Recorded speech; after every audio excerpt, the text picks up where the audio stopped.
hangin, nariyan pero hindi nakikita.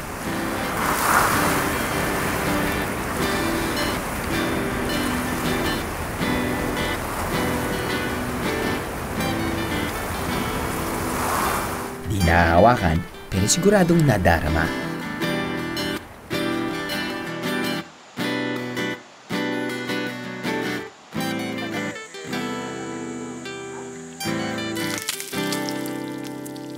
At nagdadala ng sarap na malayo pa lang nalalanghap na.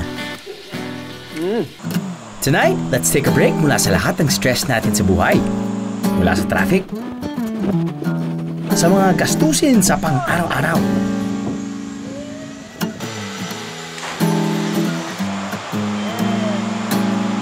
At sige na nga, pati na rin sa tension sa love life. Ngayong gabi, me time naman tayo, biyeros. Hingang malalim.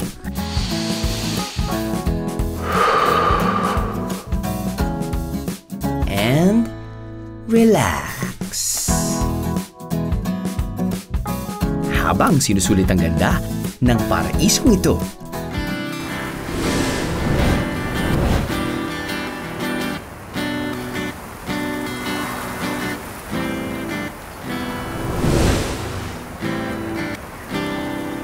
This is Bohol.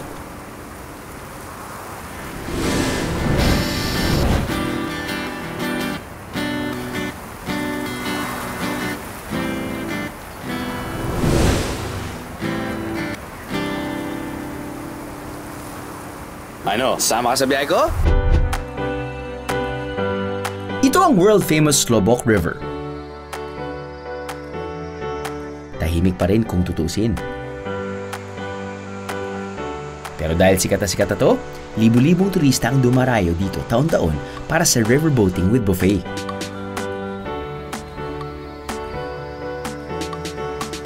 Actually, galing ako sa Manila pero nag-reside na ako dito sa Bohol kasi sobrang ganda talaga. When you wake up in the morning, di mo kailangan ng aircon compared sa Manila. Tapos, what can I say?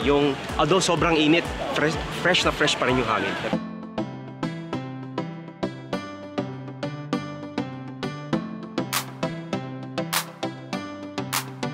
Bukod sa malalaking hotel sa Tagbilaran, may ilan ding laid-back, eco-friendly resorts na malapit sa Lobok River.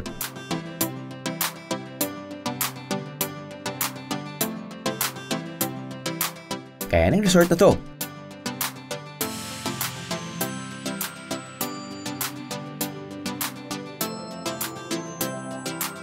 Kung iniisip nyo kung saan galing ang pangalan ng resort, dahil yan kay Fox, ang aso ng may-ari, at sa Fireflies tour nila sa gabi sa Lobok River.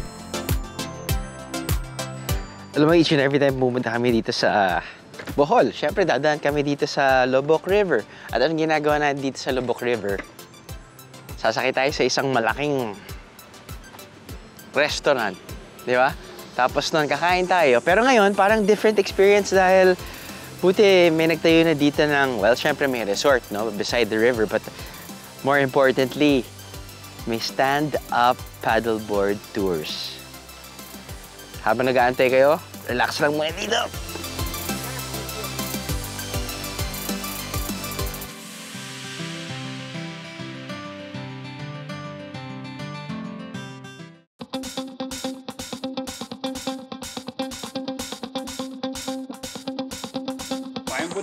Drew. Apparently we're going to learn you how to paddleboard today. Apparently. So we're going to jump straight into it. Okay. This is the paddle. Okay. Okay. And you will see that the paddle, it's not really straight. It's got a bend to it. Right. Okay. The bend will always be used towards the forward of where we're going to be paddling. Okay. Why is that? It's because you get some extra inch of reach that way. And it's also shaped as like a spoon. So it actually catches water better that way. Okay. Put a GoPro there. I have a mount on that.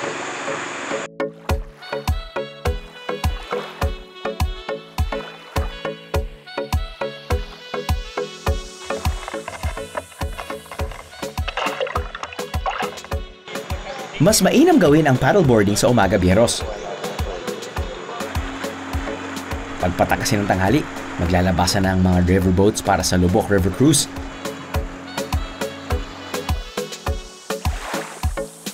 Mas tahimik at mas matipid na alternative ito para sa iyong Lubok River experience.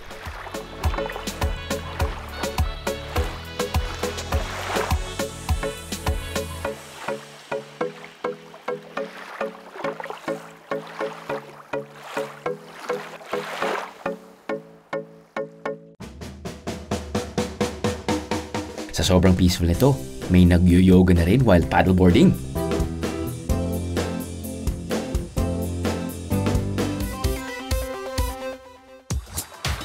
Find your inner peace with nature. Pero ako, I found peace at the end of the river. Ito ang Busay Falls.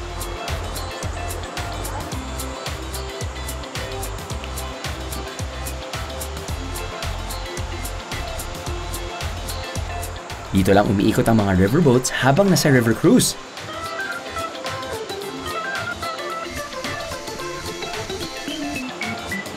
This time, handa na ako sa pagtalon sa tuktok ng talon ng Busay.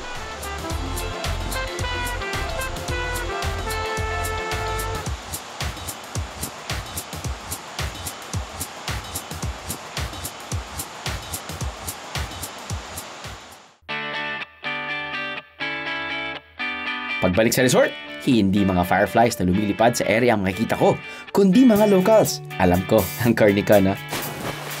Narito sila para mag-giant swing papunta sa Lubok River.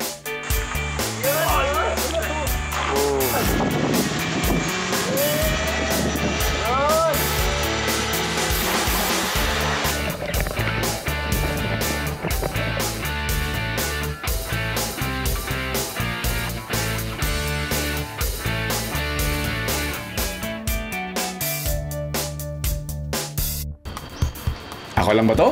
Pero bakit nga ba masarap kumain malapit sa may tubig? Kainan sa may dagat, buffet sa may paanan ng falls, at seafood fiesta just along the river. Hi!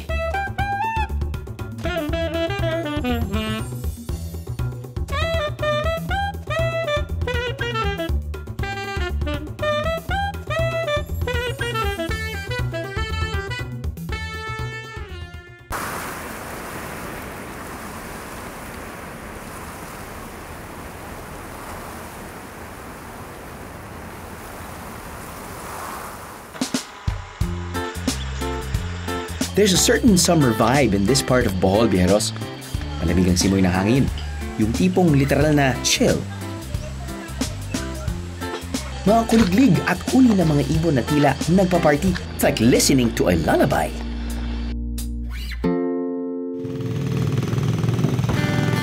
Maaga pa lang, umalis na ako patungong Laguna. Laguna ng Danao, Bohol at hindi ng Luzon, ha? Para masilayan ang sinasabi nilang Sea of Clouds. Suwertein kaya ako? Anong oras yung magandang makarating dito para at least mas maganda yung pag... 4:30, sir. 4:30. Oo, madaling araw. Wala pang 15 minutes, ito na ang nakita ko.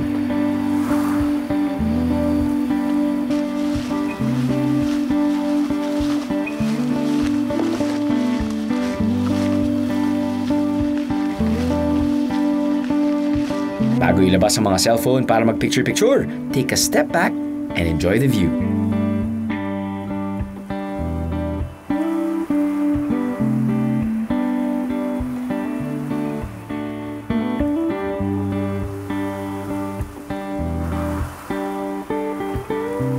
Tapos, pictorial na.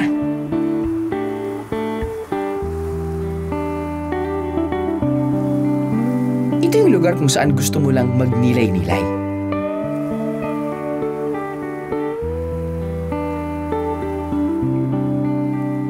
Lumanghap ng malinis na hangin at tumitig lang sa napakagandang tanawin.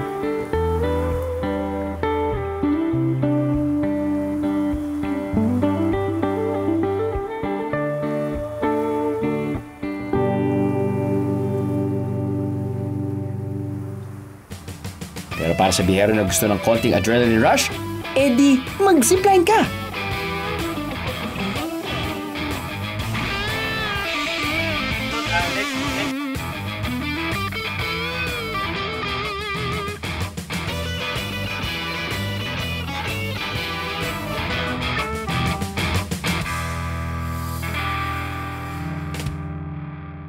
Kasabay ko ang isang lokal na tubong Manila, si Mark.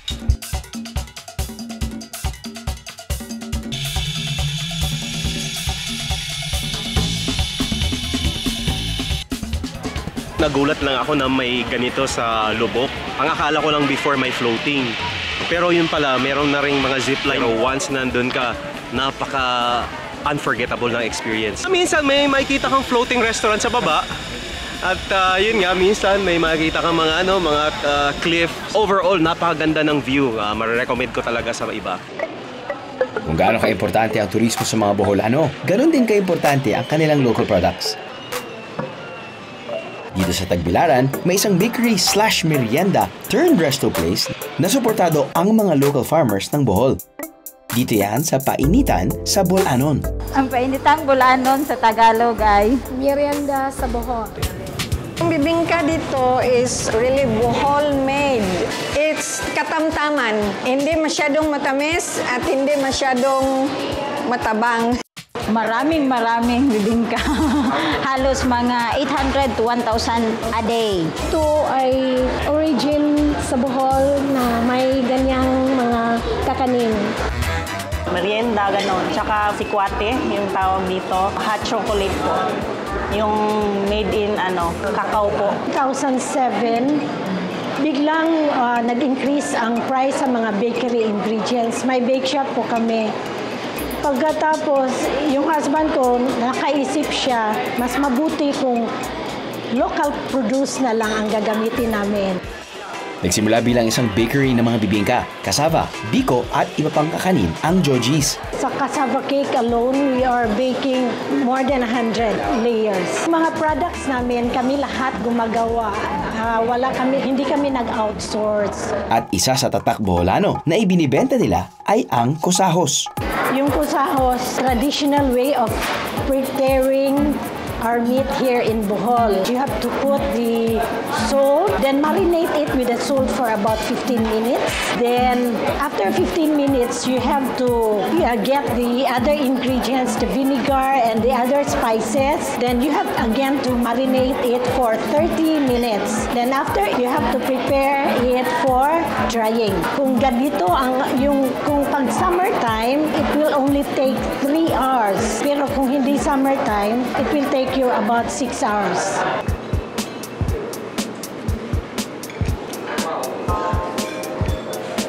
Matatanggal pustiso ko dito.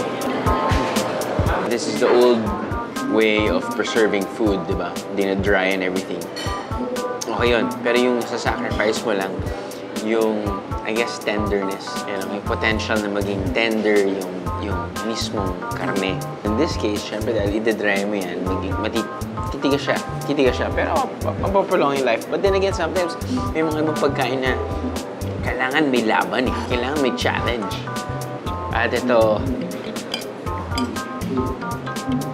kung may pustiso kayo, huwag nyo lang kainin. First glance, dahil wrapped in banana leaves, akala mo mahabang suman. Pero hindi. Oo, dahil parang suman nga talaga siya, pero ang loob niya ay saging na may gata, na may keso.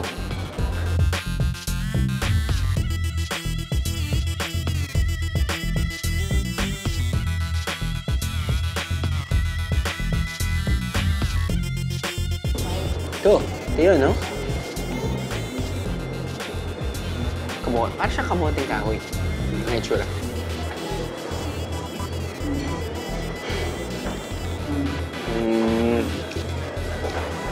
Okay. Mas saging siya. Hindi ko alam kung gumamit sila ng saging yung base nila. Saging. Which is good. Masarap siya. Sumasarap siya. Bagay siya kasama ng kape. Toyo pala to. Sorry. Bukod sa may preservative powers ang asin na gamit sa kusahos, tatak Boholano rin ang asin na to at export quality pa. Presenting Asin Tibuok.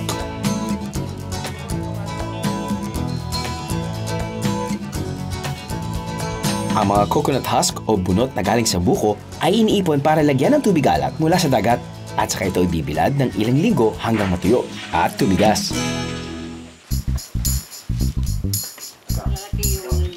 Pagkatapos ay pausukan ng mga ito hanggang maging salt rocks at ang mga bato na hahanguin mula sa pinabagang mga bunot ng nyog. Start sa pag-produce natin ng asin tibuok, ito gawin ito ng 3 days and 2 nights. Kung malalaki yung bundok ng usok ang gawin natin. And then pagkatapos niyan, hindi yan pwede malalabas yung apoy kasi hindi yan pa isang araw lang or isang beses lang na gawin yung maging stone ash. Gawin yung stone ash at saka pagkatapos kung lalabas yung apoy, i-spray nila ng tubig dagat doon.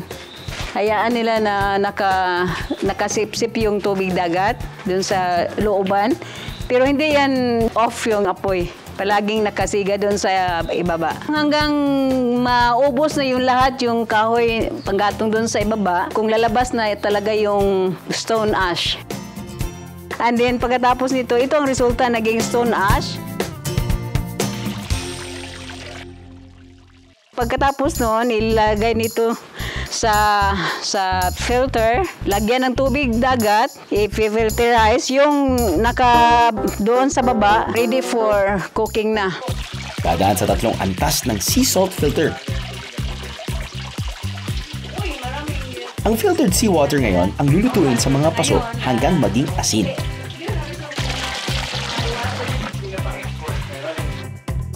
Ang tanong, may kaibahan kaya ang lasa nito sa ordinaryong asin?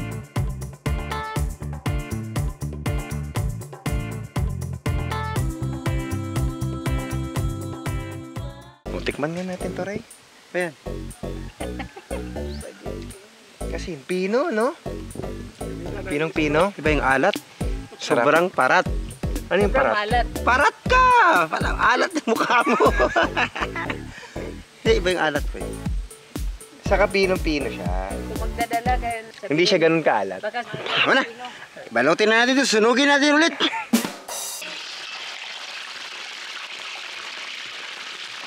Kaya talaga, di naman kailangan mag-ulam ng asin, guys. Dahil may native fried chicken na sikat sa Carmen, Bohol.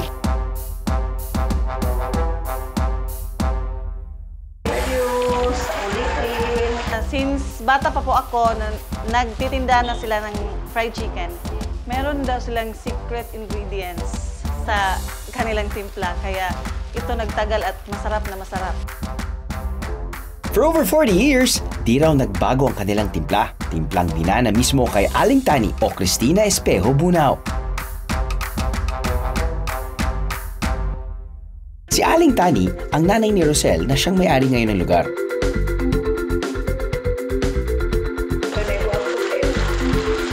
Sa bayan na to, nagsimula ang lahat. Ang kanilang dining area naging dining area na rin ng lahat ng gustong kumain dito. Abutin hanggang 200 to 500 pesos ang presyo ng kanilang manok. Depende syempre sa laki nito. Yun, naamoy ko na. Naamoy ko 1 kilometro pa. Pwede na matikman ng ng native fried chicken ng Tani, sir. Wow. Okay. Ang okay dito. To. Yung... Yan. Mainit-init pa. Oo.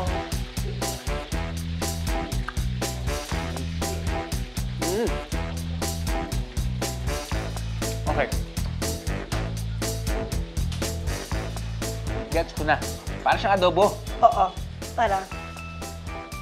Para siyang adobo na walang sarsa na sinipsip lahat ng sarsa doon sa loob. Oh, to the bones. To the bones. Kaya talagang malasang-malasa.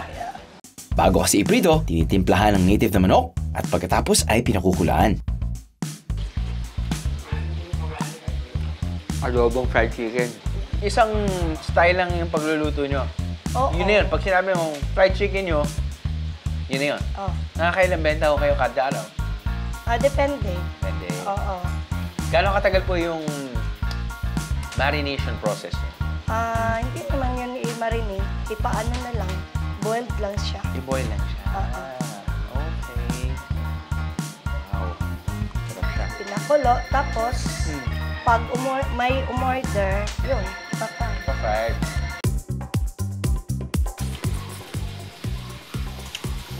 Ang sarap na po. Pwede, pwede. Thank you.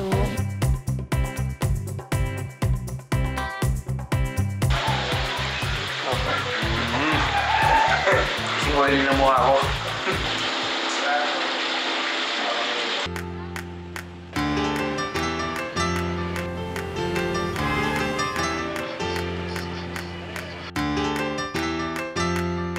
Pag sinabing Bohol, aba dapat lang Chocolate Hills ang unang maisip. Pero hindi lang ito ang dapat niyong bisitahin, Biyahero.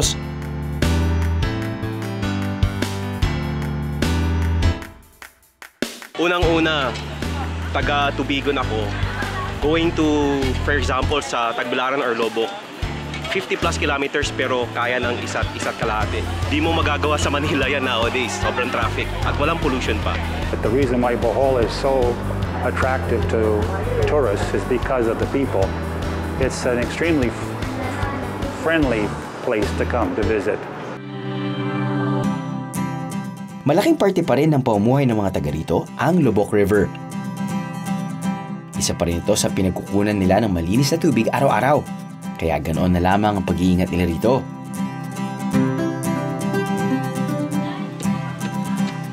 Mula sa salitang Bisaya na paglubok o sa Tagalog, pagbayo ng bigas ang salitang lubok. Dito raw kasi nagbabayo ng bigas ang mga taga rito noon. Kaya importante na panatilihing malinis ang ilog ng lubok.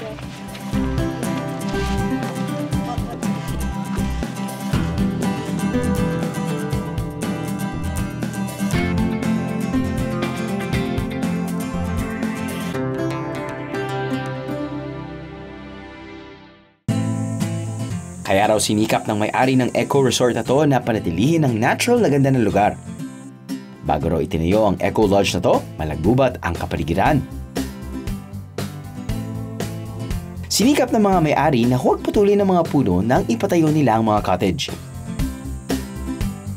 For 1,500 pesos a night, maaari na mag-check-in sa 100% eco-friendly mushroom-type tree houses dito. Nagsimula kami by thinking, saan ba maganda yung not so touristic? We built everything from scratch. Masukal dito dati. Hindi mo makikita yung ilog. From there was not even a road. Locally sourced. Everything is locally sourced. Some wood, not much. And mostly it's bamboo. You know, alam mo yung parang they feel at home. Parang nasa bahay lang. They can chill. Relax talaga yung ambience. It's amazing. We arrived here and was like, oh wow, this is so super cool.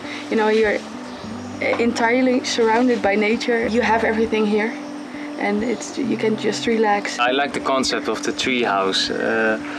It's something really unique. So I've never experienced anything like this before. And I really like it, and the food is really good. Is made from something from nature itself. Kung may budget for a more high-end resort, meron din by the river.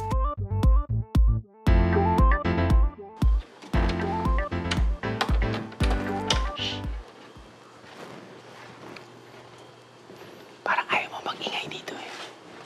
Parang gusto mo nang mag-relax. Parang gusto mong marinig yung river. Dahil yung river nasa tabi natin. So halos lahat ng suites nila. Well, actually 50% yata. Dahil sa kabila meron din. No? But anyway, ito yung ino-offer nila. Suites just by the river. At ito yung gustong-gusto ng mga foreigners dahil yung mga suites nila parang mga kasita na ang floor ay yan, mga native wood. Diba? Electric fan lang, walang aircon. Paglabas mo, may view kagad. Pwede ka mag-relax. Umupo lang, basa ng libro. Ayun, narinig mo yung river, narinig mo yung mga ibon, Meron kang nirinig ng mga batang local kids na naglalaro. Dahil nga, hey, summer. Baluarte nila to. Enjoy sila. But besides that, it's peaceful. So yun. For 5,500 ata per night, you can rent out this suite. Meron kayong microwave, mini kitchen, refrigerator, at ito ang bedroom na air-condition na. Nice, nice. Flat screen TV. King size bed or queen size. Basta good for 2. Nice, really good view of the swimming pool and the river. Banyo, you've got your bathtub. Malawak. Maliwalas. Native feel. Anyway, mag-iingay na tayo sa labas.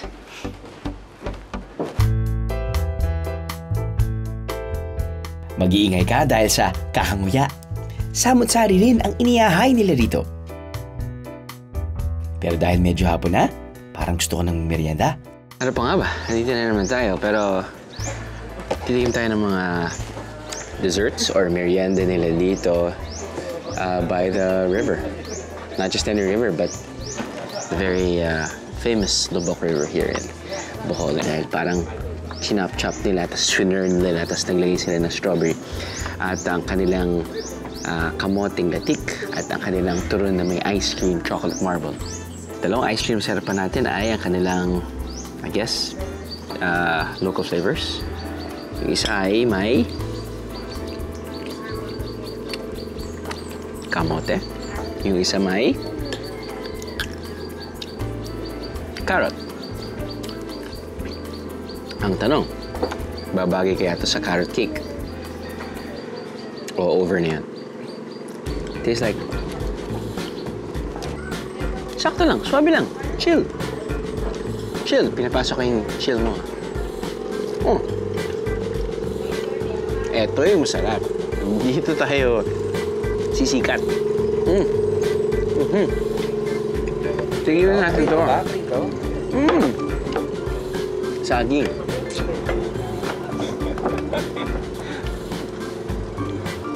Hindi, tikman din natin ito, syempre. Uy. Alam mo, matamis na nga yung... Okay, proof lang. Proof lang kung gaano katamis yung kamote. May langgam eh.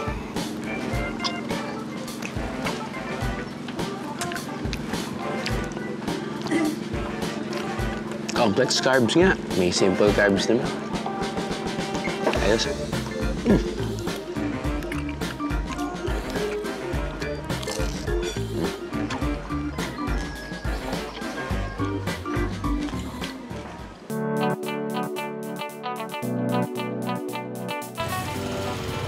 Kung hanap nyo ang a quiet kind of place, subukan ang Garden Cafe. Tum na ako, kanina pa na si Ray. Sus! Ray, huy! Order na tayo, Ray!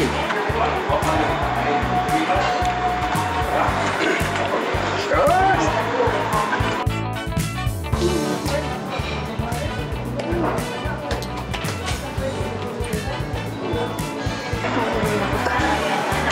Ayos ba?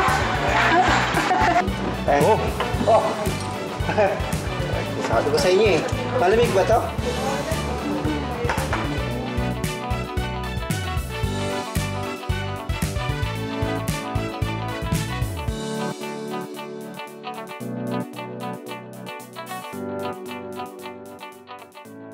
A restaurant that's been around for 36 years.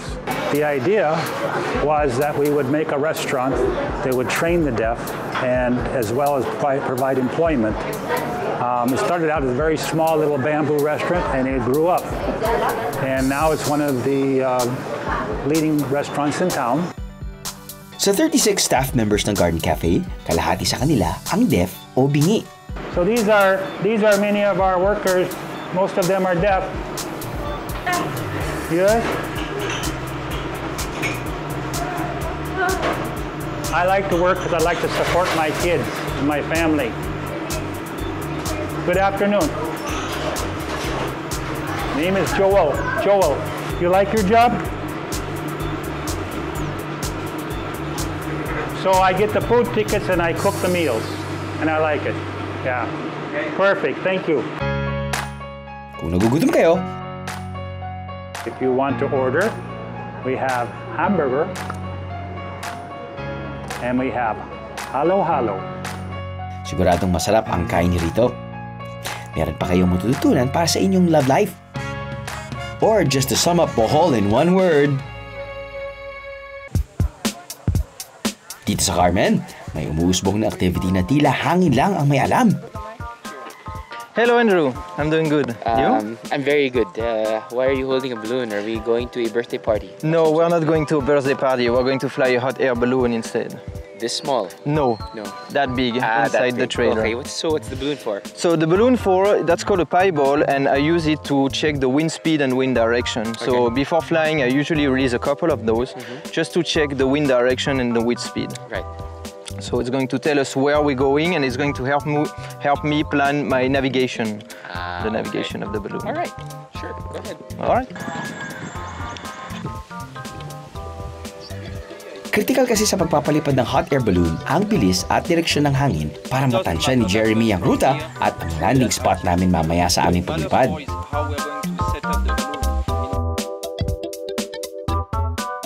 So the whole flight will be how long? It depends on the wind speed and direction. Mukhang wala pang katiyakan ang aming paglipad Hindi kasi paliliparin ni Jeremy ang balloon kung masyadong malakas o kaya masyadong mahina ang ihip ng hangin. Safety first! I've tried to take flight using hot air balloons for how many years, but I always have bad luck. Why? The wind? Because of the weather, yes. How's the weather today? Well, today it looks great. Okay. In the morning forecast, there was a low chance of rain. When I checked the latest weather update, there was no more chance of rain in the afternoon. So in terms of rain, we're doing great. There's no chance of rain as of now. Just a few clouds, but nothing that we should worry about. And in terms of wind, the wind speed is great. It's quite low at the moment. Alright. Cool. Good. Good.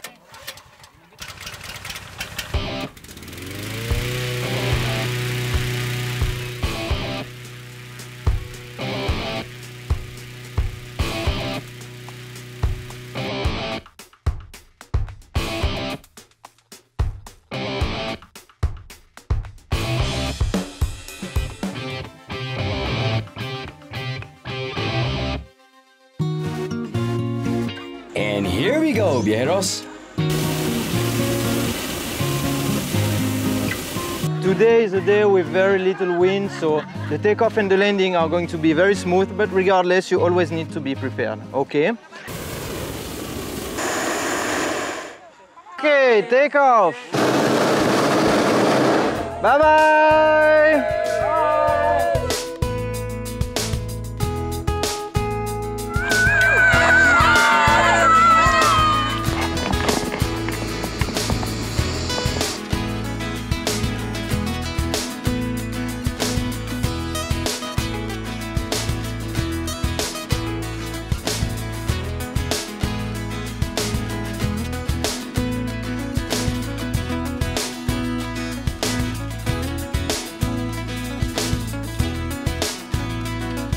Grabe, viajeros.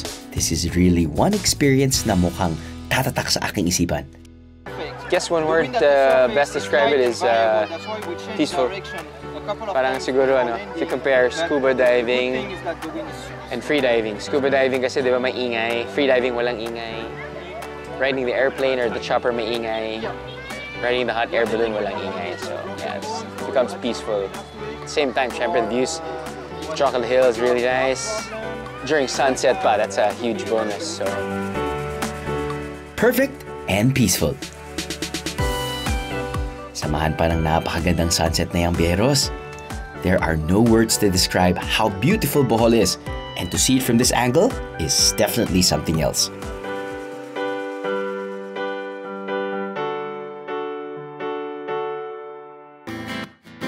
If you're on a tight budget and still want to see Bohol's glorious sunset,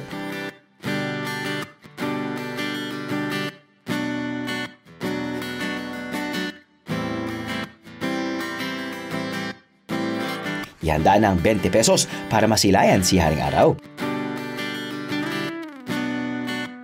Dito sa Himuntagon Hills, perfect vantage point ito para sa inyong sunset session.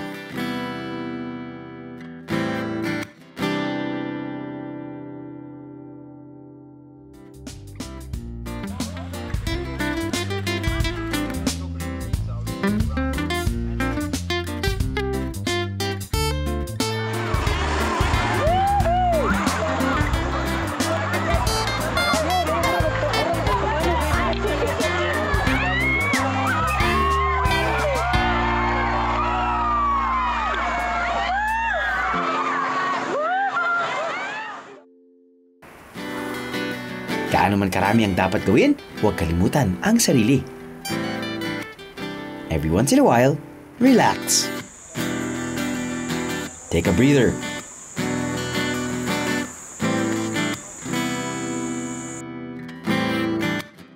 And just enjoy the view.